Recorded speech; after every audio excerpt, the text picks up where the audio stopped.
정말 죄송하지만 한 말씀 드리자면 연말정산은요, 손품 발품이 전부예요.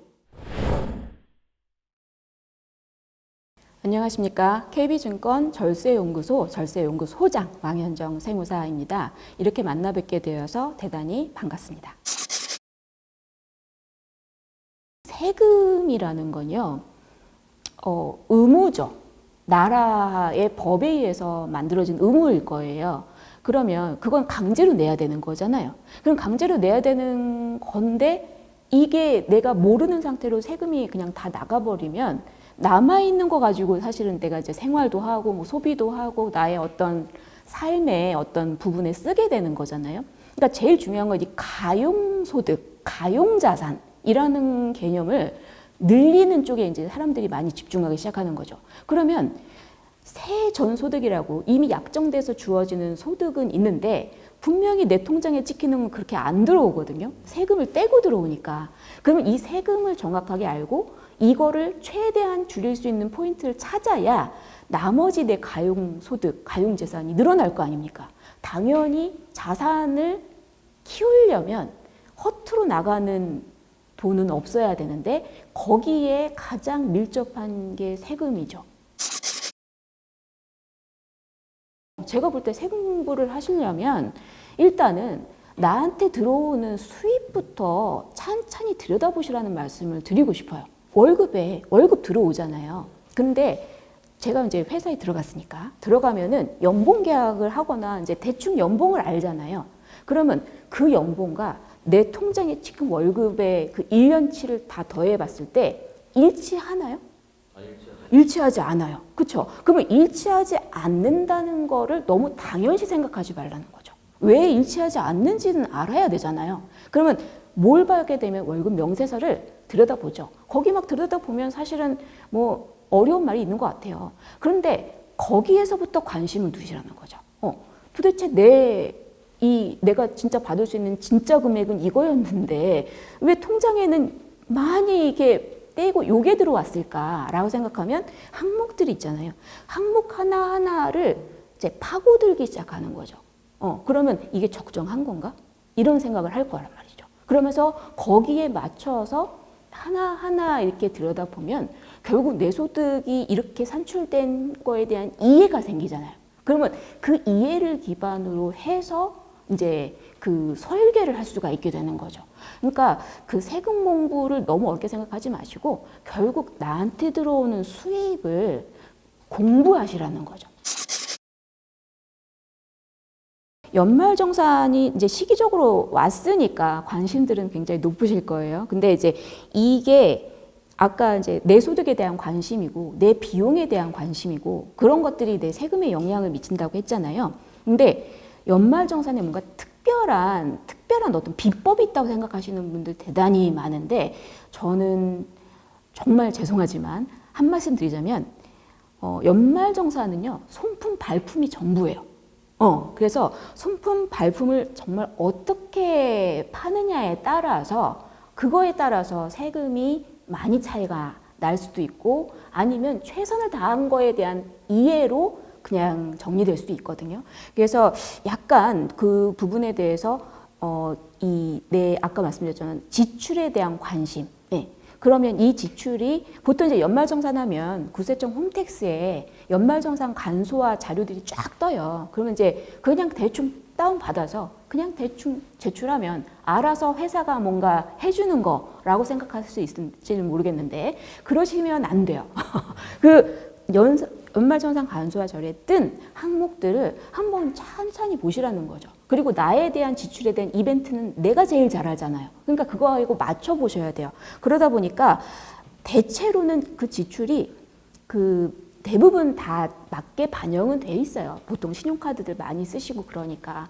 그럼에도 불구하고 누락되는 정보들이 심심찮게 나온다는 거죠. 그러니까 내가 그걸 모르면은 아무런 어떤 나한테 득이 안 되고 내가 그걸 알았다면 방법이 생기죠.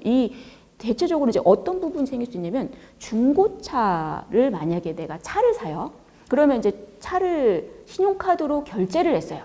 그럼 결제한 거에 10%만큼은 공제가 또 된단 말이에요. 그러니까 신용카드 소득공제에 반영이 되거든요. 10%만큼은. 그런데 신용카드사에 분명히 나는 신용카드를 긁었는데 그 금액이 누락될 때가 있어요. 그 이상한 거거든요. 그러면 그 정보를 내가 어떻게 반영할 거냐. 일단 신용카드사에 따질 수도 있겠죠. 당장 반영해놔라. 근데 당장 연말정산하는 시기는 불과 한 달도 안 남은 촉박한 시간이고 신용카드사에서 수정해서 나한테 보내주기에는 시간이 부족할 수도 있거든요.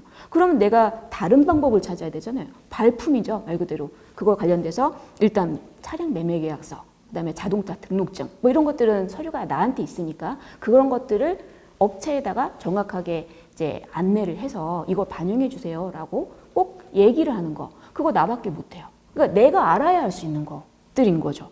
또 이제 정책적으로 전통시장을 많이들 이용을 못 하시는데 그래도 이용하라고 만든 공제가 또 있고, 그다음에 이제 문화활동, 뭐 도서 구입 이런 것들 좀 뭔가 이렇게 육성하려고 거기 지출되는 것도 또 공제가 따로 있거든요. 그러니까 신용카드 소득공제액이 뭐 이론적으로 막 500 이상 이렇게 된다라는 말이죠. 그러면 그런 부분을 내가 받기 위해서는 그런 지출액들이 제대로 그 항목에 잡혀 있어야 되는데 신용카드 소비액 내용을 봤더니 그냥 일반 사용본으로, 그러니까 따로 분리가 돼서 잡혀있지 못할 때가 있어요. 저는 당연히 그게 들어가 있는 줄 알았는데 아니에요. 들어가 있는데 분류를 해주는데 결제처 있잖아요. 결제처가 사실 그거를 제대로 국세청하고 정보 호환이 안 될 때가 있는 거예요. 그러니까 도서 구입을 하면은 서점이어야 되잖아요. 서점이 아닐 수가 있다라는 거죠. 결제처의 정보가. 그러니까 그게 조금이라도 삐끗하면 이 전산 정보라는 것 자체가 정확하게 맞아야지만 그 금액을 담게 돼 있잖아요. 맞는데도 실질이 맞는데도 이게 뭐 어긋난 정보로 들어가면 모르는 거예요. 나 어디서 그게 금액이 누락되는지 모르는 거예요. 그러니까 그거는 나밖에 몰라요. 내가 챙겨야 돼. 그러면 그런 부분을 결국은 내 도서 구입한 내역이나 이런 것들을 다 토대로 해서 정리해서 이것도 제대로 반영을 해주시면 좋겠다. 그리고 나중에 실제 서류 다 나왔을 때 그 금액이 반영돼서 뭔가 들어간 게 확인을 좀 해봐야 되죠. 근데 이제 안타깝게도 검증이 안 돼. 정말 그 금액이 액수가 정확하게 떨어진 건지 50만 원인지 60만 원인지 내가 검증을 하기는 좀 쉽지 않거든요. 근데 아까 제가 했잖아요.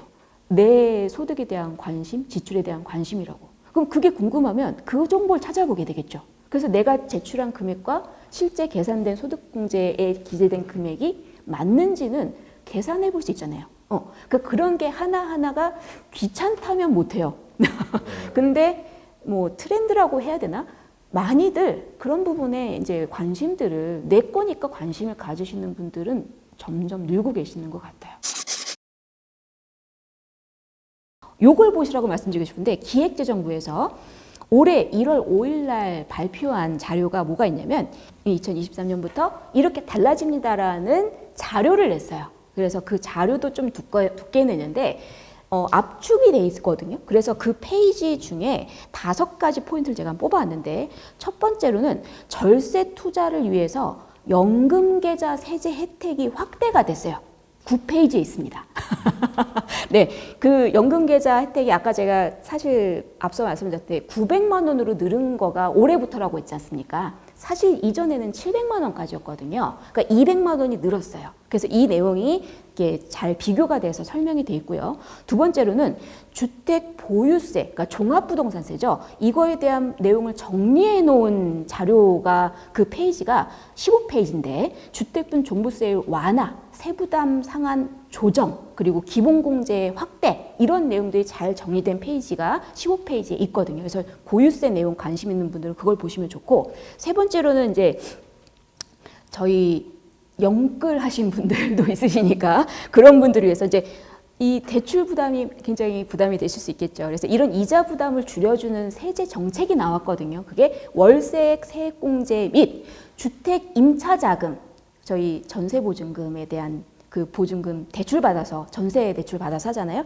그런 거에 대한 상환하잖아요. 요거에 대한 소득공제를 확대했어요. 그래서 확대된 부분을 그 22페이지에 수록하고 있으니까 내용을 한번 보시면 좋을 것 같고. 혹시 그 매매 경우도 마찬가지인가요? 아니요. 요거는 이제 임차 자금에 대한 부분으로 정리가 돼 있으니까 그거를 보시면 될 것 같아요. 그리고 증여할 때의 이 리스크 요인이 되는 앞서 조금 전에 말씀드렸던 그 양도소득세 2월과세 규정, 요거는 아까 말씀드린 이건 엄격하게 강화된 부분이다라고 말씀드렸는데, 이런 제도 합리화, 구세청은 과세를 하려고 할 때는 합리화라는 표현을 쓰거든요. 그래서 합리화된다라고 말씀하시면서 이게 36페이지에 그 내용이 있어요. 그리고 마지막으로는 굉장히 크게 바뀐 부분 중에 하나인데, 그 가업승계 관련해서 이제 세금 무서워서 가업 승계 못하는 기업인분들이 굉장히 사실 애로사항이 많이 있었는데, 이 부분을 굉장히 대폭 좀 확대한 부분이 있거든요. 그래서 가업 상속공제 확대 및 세제 지원 등으로, 이건 페이지가 여러 개 나눠져 있어요. 14페이지, 34, 35페이지에 이렇게 내용들이 정리되어 있거든요. 그래서 자기 분야에 관심이 있는 내용으로 한번 찾아보시면 좋을 것 같아요.